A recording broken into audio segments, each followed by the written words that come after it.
Before I start this video, I have a small request. Guys, I'm going to be giving an honest opinion on a game that deals with mature themes and the topic of self-harm. So obviously there will be words being spoken in the video which will rub the YouTube algorithm the wrong way. There is a strong possibility that you will hardly see the video, but by any chance you do come across it and happen to like it, don't forget to hit the like button or leave a comment saying, I don't know, that you did see the video or it came up in your recommended list, or just say hi. Your engagement with my content will help me stay afloat on YouTube. Another thing I must say here is that I have never played a Project Zero game before. Yeah, I know somebody like me who loves survival horror genre and has never dabbled into Project Zero games. It kinda looks bad on my record. So when the new game came out on consoles and PC, I had to give it a shot. Point is, I was pretty much sailing in blind, not knowing what to expect. So if I miss something out or if I misunderstand the lore of the game or something, please don't hate me. I try to do as much research as possible when making these kind of videos, but I know I'm not perfect and I can mess up. With that out of the way, time to give my honest opinion on Project Zero, Maiden of Black Water.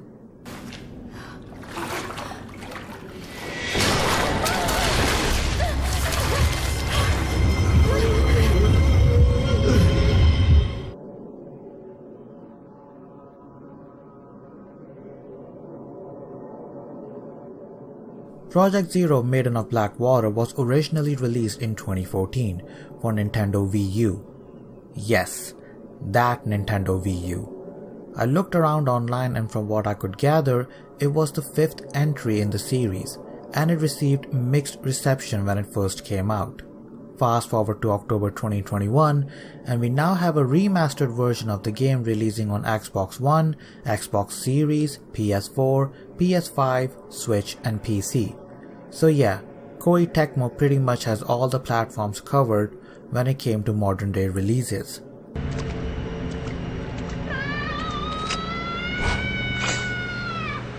For the purpose of this video, I will be playing the game on my PS4 and all gameplay footage you see on your screen has been captured using the console's internal capture function. I also want to take this time to point out that I have spent a decent amount of time with the game and unlocked all the endings for all the characters, including bonus character which I will cover later in the video.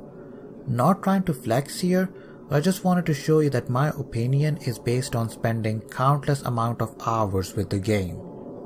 Before I jump in the game's story, I want to drop another disclaimer here.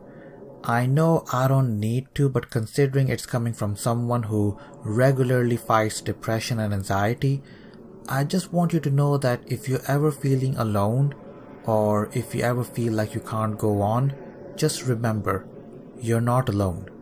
There is help out there for you. Speak to your family, friends, or even a professional. The reason I said this is because I realized the theme of the game seems to revolve around loneliness and suicide. And if that is something you're not comfortable with, then I urge you to click away from the video right now. Yeah, first YouTuber you will ever see asking people to click away from his video. However, if you choose to stick around and don't want the story to be spoiled, jump to the timestamp shown on the screen right now. You have been warned. Before I start with the characters and their reason to exist in the game world, let me start off by explaining a bit about the lore being set here. The game is set in Mount Hikami, a fictional place that used to be a tourist destination but has now turned into a suicide hotspot. The mountain used to be revered as sacred ground, then it became a tourist destination. Now it's known as a place to commit suicide. Before things went south for Mount Hikami, pilgrims used to come to this place as their final resting place, and their souls were guided into the other world by these shrine maidens. These shrine maidens, from what I could gather, used to feel a person's emotions and look into their souls with just their gaze. They would take on a person's memories and secrets as they journey in the other world. When a shrine maiden becomes overburdened by emotions, they would take part in a ritual where they would be locked inside a black box and thrown in water. There was another reason to do so. There are two kinds of waters that flow on Mount Hikami, the pure water and the black water, which is supposed to be cursed, and under no circumstance black water is supposed to overflow and mix with pure water. The shrine maidens that do this ritual are referred to as pillars. The shrine maidens, when locked in the black box, were thrown in the black water to keep the flow of the cursed water at bay. The maidens who voluntarily took part in the ritual, they just don't die, they tend to wither away with time. Realizing that they might get weak and may not be able to carry on all these emotions that are inside them, they would be locked in marriages in a ritual called ghost weddings, where a shrine maiden's soul is locked in a marriage with a groom, giving them the strength to continue. But a shrine maiden cannot choose her groom. It is the man who has to select which bride he wants to marry. The day everything goes south is the day a shrine maiden by the name of Ose Kurosawa is put in a black box. She developed feelings for a photographer named Dr. Asu, who later went on to develop Camera Obscura. Around the time of a ritual, some crazy dude who did not appreciate the fact that these shrine maidens can look into his soul with their gaze, goes on a killing spree that takes the lives of shrine maidens in a brutal fashion. Overcome with her feelings towards Dr. Asu and the pain of her fellow maidens, her black box opens and the ritual fails. She begins to corrupt the souls of people who died there, including the maidens, who then encourage people to commit suicide should they come to Mount Hikami after sunset. This is something I could gather from playing the game and reading some materials online. If it is not accurate or if I missed something out, let me know in the comment box below. And now we come to the campaign, which follows three characters: Yuri Kozukara, Ren Hojo, and Miyu Hinasaki. Yeah, I may have butchered their surnames there, and I apologize for it. Yuri is a young girl who can see ghosts after the tragic passing of her parents. She feels like she is all alone and there is no reason for her to carry on living. Helping her deal with her powers is a woman named Hisoka, who I must say looks fit as Hisoka runs an antique shop but also helps people look for lost items and persons using her shadow reading ability. Ren is an author and a regular client of Hisoka. He is frequently haunted by a nightmare of a young girl being killed by a boy, accompanied by his assistant Rui, who has strong feelings for Ren, and yes, Rui is a girl. You are a man, are you not? I'm a girl. Liar. I am. Ren sets off to unravel the mystery behind his nightmares. Miyu also has shadow reading ability, like Hisoka and Yuri. She's looking for her mother, Miku Hinasaki, who went to Mount Hikami and disappeared. Miku apparently has been in other Project Zero games as well, from what I could gather. Now, I could talk about their journey and how they cross paths with each other and how they tie in with the lore of the game, but I would rather leave that out because that involves some twists and turns, some decision making that alters the end of the game, and some really stupid decisions from both the characters and the script writers. First up, I want to say here is that I loved the lore. Throughout the game you will get to pick up these notes dropped by other characters or NPCs that flesh out the story. I gotta say, I was hooked. Questions like, why are these shrine maidens whose sole purpose is to help people guide in afterlife, forcing people to commit suicide? What's up with these ghost marriages and how does it tie in with Ren? Now then, shall we go to see your beloved bride-to-be? Questions like these kept me glued to my seat as I made my way through. The lore is indeed fascinating, and when I saw the cutscene of that lunatic viciously attacking the maidens, it did sink my heart. I also liked how the ghosts have their own backstory. They are not there to creep you out, there is a reason they exist and what happened to them. However, I felt like character development and storytelling could have been improved. Yuri's character was probably the most fleshed out as someone who is all alone and contemplating suicide, but when Hisoka disappears, she goes above and beyond to find her and becomes the support that Hisoka was when Yuri needed her.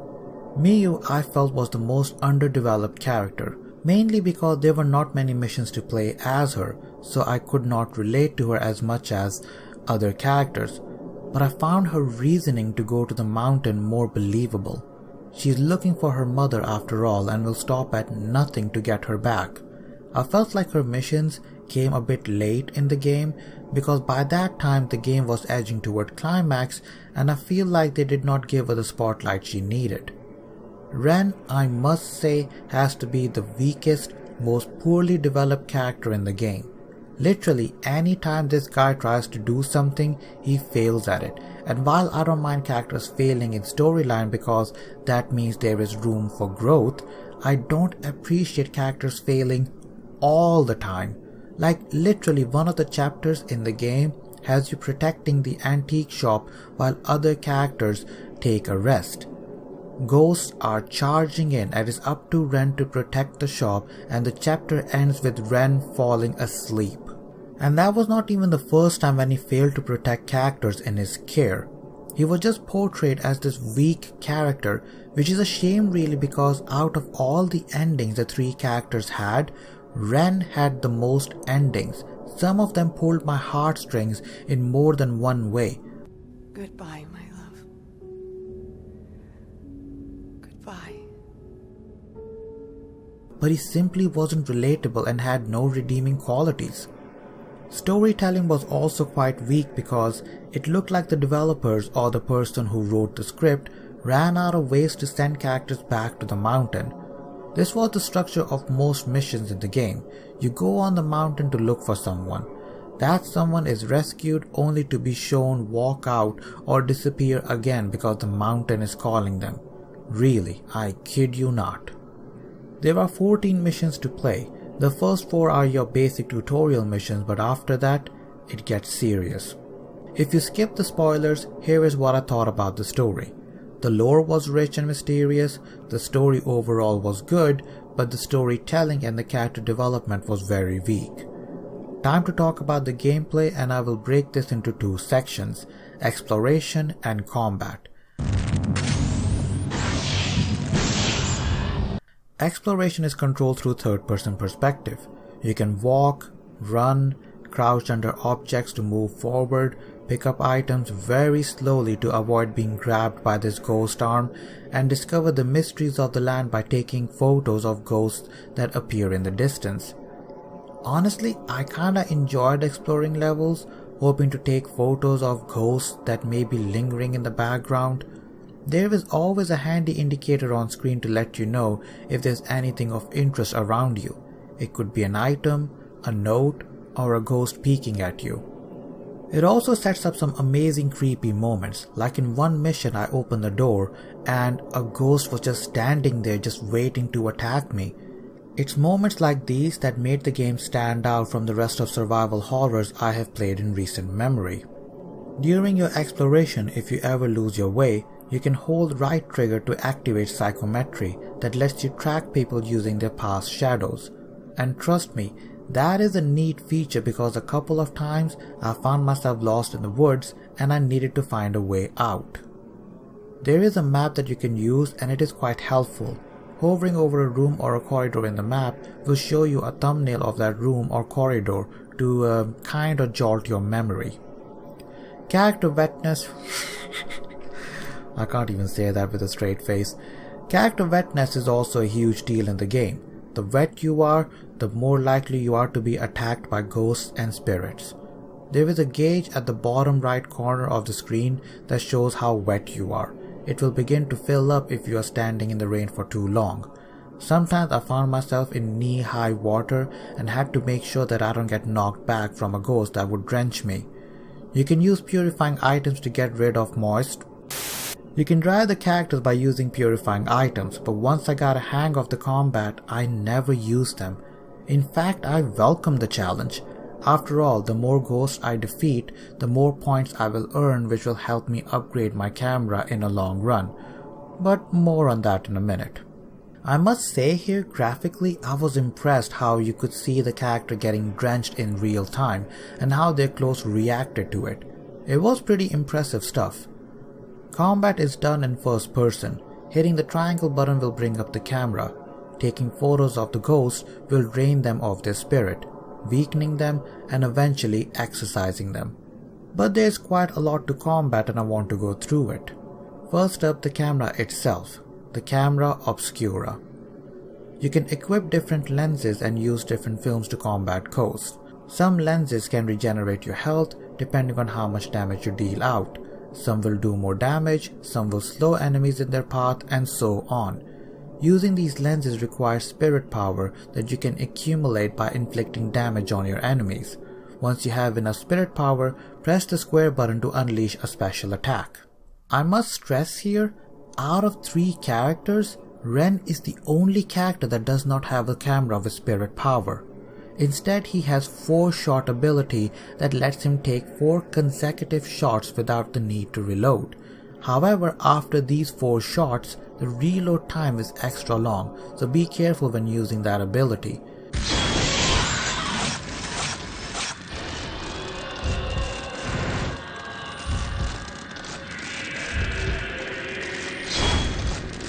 You can use different films as well to combat ghosts. Some are powerful but take time to load, some deal less damage but load quickly between each shot, but you need to be careful though because you can run out of films.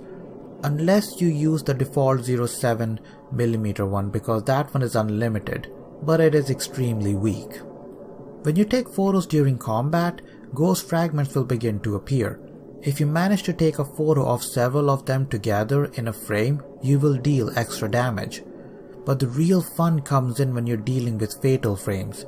Ghosts will attack you and you will have a limited window to take their photo and deal extra damage that would stagger them back. I must say, pulling off fatal frames was really exciting. Something about letting a ghost attack me just so I could counter its attack at the right time to deal extra damage was exhilarating. And in later parts of the game, when you're dealing with 2 or 3 ghosts in a confined space, it becomes a necessity to master Fatal Frame feature. You get the ability to dodge incoming attacks, so if you mess up on Fatal Frames, you can always try and dodge the attacks. Just hit the X button and move the analog stick in whichever direction you want your character to move in. I think that just about covers the combat section, and I have to admit, I really enjoyed it. Yeah, it did get repetitive near the end, but the set pieces when it came to combat were amazing. For example, in one section, I was locked in a tight room to fight off 2 enemies. They were not bound by the physical objects in the room, but I was, and I had to dodge and defeat them to move on. After you beat a ghost, you can approach them in their weakened state and hold the right trigger to view their last moments, when they were alive. It is a nice feature because it adds to the lore of the game and you get to find out what happened to that person in their final moments. Overall, I liked the combat, but near the end there was way too much of it. It went from creepy and tense encounters to straight up first-person shooter territory, which is a shame really because at the start of the game the creep factor was top, but after I had mastered the combat, my only concern was the claustrophobic environments that hindered my movement. But in an open environment, I had no problems at all. At the end of each chapter, you get points which are stored in your profile.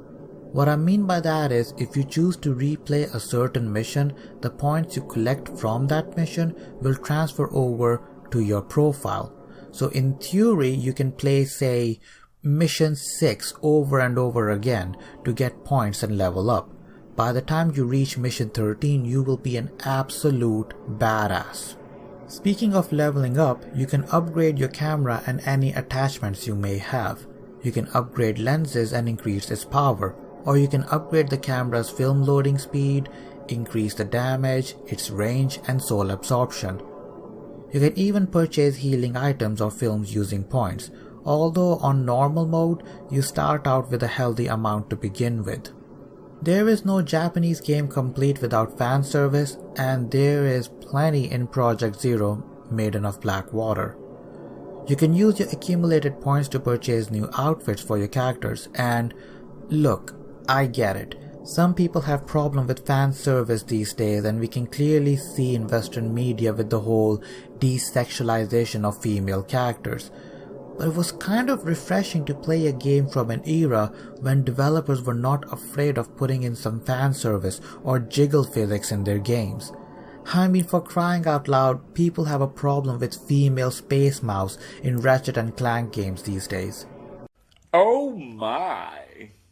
So yeah, definitely refreshing. Speaking of which, the character design for ghosts were phenomenal throughout the game. They were creepy and impressive at the same time. Hauntingly beautiful, I think, is the right term. Some of these ghosts also visually displayed how they died.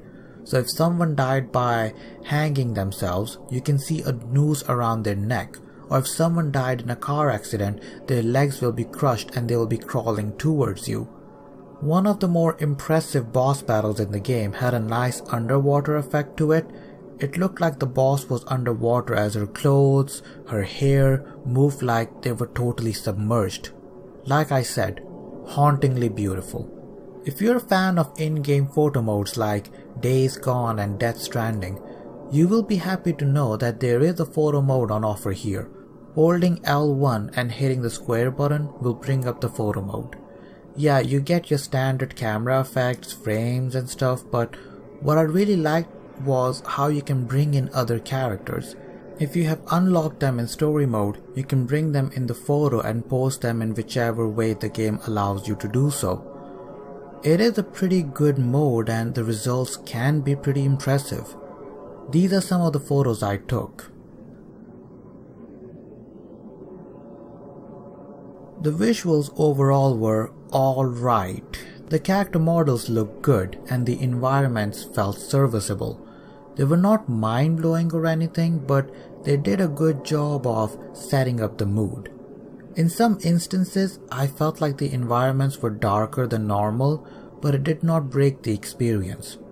The VHS effect to some cutscenes gave off that Ringo feel about them, which I personally liked. The background music was creepy, but the voiceover work felt a bit off. I don't know, but I prefer the game in Japanese rather than English. It is a cheesy game to begin with, but it feels a whole lot cheesier when the characters are speaking in English. Now, the game is not without its faults, and although I like the game, I feel like I need to let you know what you're getting yourself into. I've already mentioned that I thought the game's storytelling and the character development could have been improved. Add to that list the horrible controls that are on offer here. Now, I have never been a big fan of Nintendo consoles because, and you can hate me for that, every time they take one step forward when it comes to innovation and console design, they take 2 steps back, and after the abomination that was Nintendo Wii, I never went for another Nintendo console. With that mini rant out of the way, I don't really know how the controls worked for Nintendo Wii U, but my goodness, the controls are janky as hell for this game. If you go for the default controller setting in the game, you will realize just how bad they are. Left analog stick is for character movement and the right analog stick is for camera. Character walks in whichever direction the camera is facing. Sounds ideal on paper, but the character animation just doesn't gel right with the input. Couple of times I was struggling to get the character to just turn around and walk in the other direction.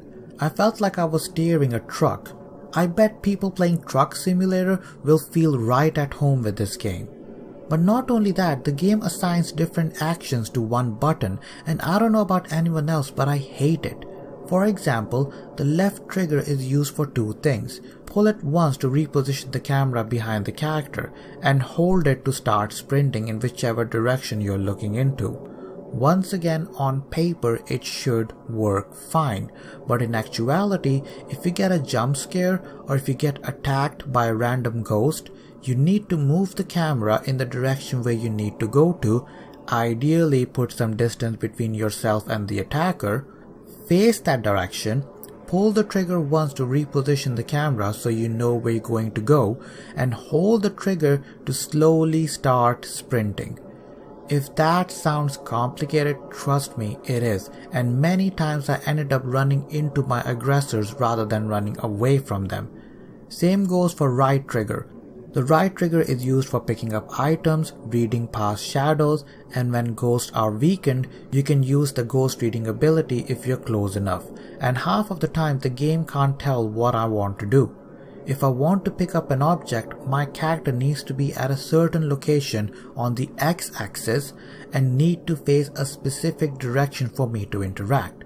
If I don't get the on-screen prompt to pick up that object, I will activate the ghost reading ability, which will reposition my camera and the character in the direction where I need to go. Which means I will need to manually reposition the camera and the character again to see where I need to stand so I can pick up the object I need. It's freaking stupid. I have to say the controls almost broke my soul. The only workaround to this problem was to play the game like a first-person shooter.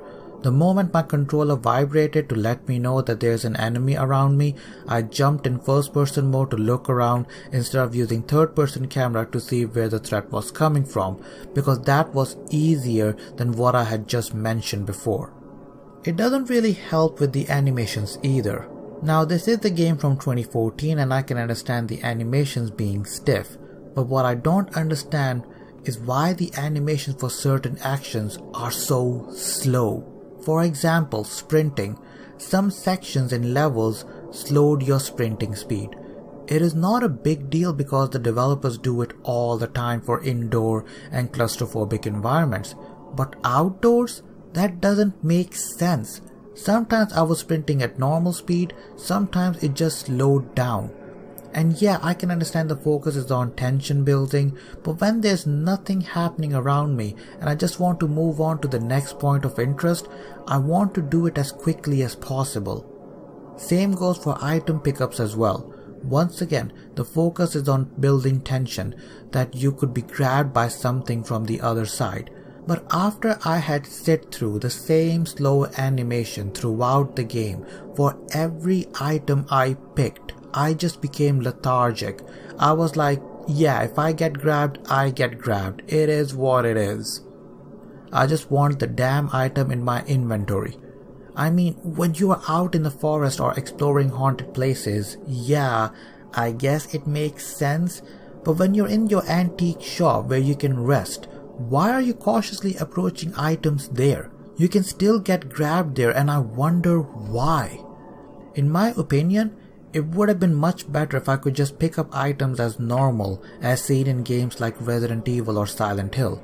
But once in a while you would see the character cautiously approaching an item and you don't know if some ghost arm is going to pop up and grab you.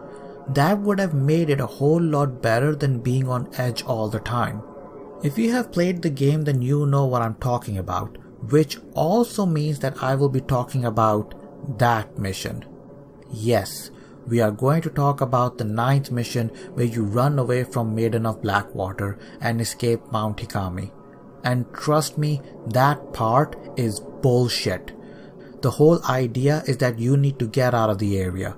You need to make your way from point A to point B, and throughout these points, the maiden will teleport to these set places and you have to avoid running into her. Problem is, sometimes she just teleport in front of you, and if you make any sort of contact with her, no matter how small it is, it's game over. Now, before this one part, I must have died like 2 or 3 times in the entire game, but at that one section I must have died like 20 odd times, and I'm not even over exaggerating here. I died here so many times that I legit thought that the game was bugged or something, because this section was unwinnable. I almost uninstalled the game when the maiden teleported herself between me and the exit door that was no more than 5 feet away. What the fuck? The only reason I put up with this bullshit was because I wanted to make this video and tell you how bullshit that part was. And trust me, the developers need to promise me by sending hot photos of the game's shrine maidens that they would never create anything this annoying ever again. Another issue I had was with the English voiceover work for the game. Look, I understand the game was made in Japan, so the primary voice work would be in Japanese. But we also live in a day and age when English dub for animes have improved significantly, so it does not make any sense why you can hear dialogues when the mouths are not even moving, or the other way around. I don't know if that is an issue with the audio track not syncing with the video on display, or just poor voice acting, but if you decide to play the game in English, be sure to be prepared for instances like these.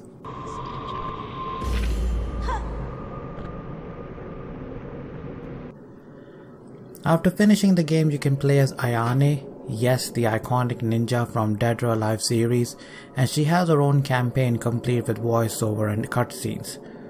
So what is Ayane doing on Mount Hikami? Glad you asked. Ayane was tasked to find a girl for unknown reason. After getting her butt handed to her because she couldn't fight off the spirits with traditional weapons, she decides to get some inscriptions painted on her that would bring her life source closer to the realm of the dead, making her blend in more easily. Instead of camera obscura, you have a magical flashlight at your disposal to blind enemies temporarily as you sneak past them. Just like the main game, you can get wet by getting knocked back. When that happens, the ink will begin to fade and you will get spotted by ghosts more easily. Instead of shadow reading, you follow a thread to see where you need to go, and when activated, the ghost patrolling around you can see the thread too. A nice little complication to add if you ask me. What I liked about it was how Ayane has her own animations that are unique to her character. I can appreciate the developers that they tried to give Ayane her own playstyle, because a ninja running around with a camera in her hands would not fit her. Instead, they gave Ayane her own weapon and playstyle. Stealth is key in her missions because the flashlight temporarily blinds the ghost but does not get rid of them. So if you get spotted, blind them and make a quick run away from them. That's the ideal thing to do. Plus, I gotta say, she looks hot, and I liked how you can see the ink on her body and how it disappears when it comes in contact with water. What I did not like was, well, how short the entire affair was. There were only 4 missions and I think I managed to beat all of them in under half an hour, which is a good and bad thing. Bad because it was a refreshing take on gameplay. Good because the controls are not ideal for stealth mechanics. In fact, the controls are not ideal at all. I think that could be because the entire map of Mount Hikami has been reused and Ayane's journey is a bit linear. Because I have visited these locations before, it was easier for me to navigate through and take a wild guess where I need to go, which kind of erased my need to use the thread. In short, it is a nice little add-on which can be skipped, but if you like the base game and also happen to be a fan of DOA series or the character itself, you might actually enjoy it. So what is my honest opinion of Project Zero Maiden of Black Water? Well, the game was scary, the lore was engaging, the ghost design was brilliant, and the combat was satisfying. There are many gameplay mechanics at work here that is deep enough to keep you engaged, but not complicated enough to drive gamers away. And once you have beaten the game, there are plenty of reasons to go back and replay either previous missions to unlock new stuff or endings, or to play as Ayane if that's what you fancy. However, the janky controls, the poor gameplay design choices, and the hit and miss English voiceover ruins the game. I would recommend the game, just not at that price. Wait for it to be on sale or something. This is a fun game and I hope Koei Tecmo decides to either port or make a new Project Zero game, because I certainly want more of the series. Project Zero Maiden of Black Water is available on PlayStation Store, Xbox Marketplace, Nintendo eShop, and Steam for $32.99. There is a deluxe edition of the game that contains a digital art book and more costumes, if that is what you fancy. Alright, that's enough from me. Hope you enjoyed the video. If you did, let me know by hitting the like button, and if you want to see more, consider subscribing. I'm a part-time YouTuber, so your engagement with the channel will help me a lot in the long run. Peace out, angels, and stay awesome.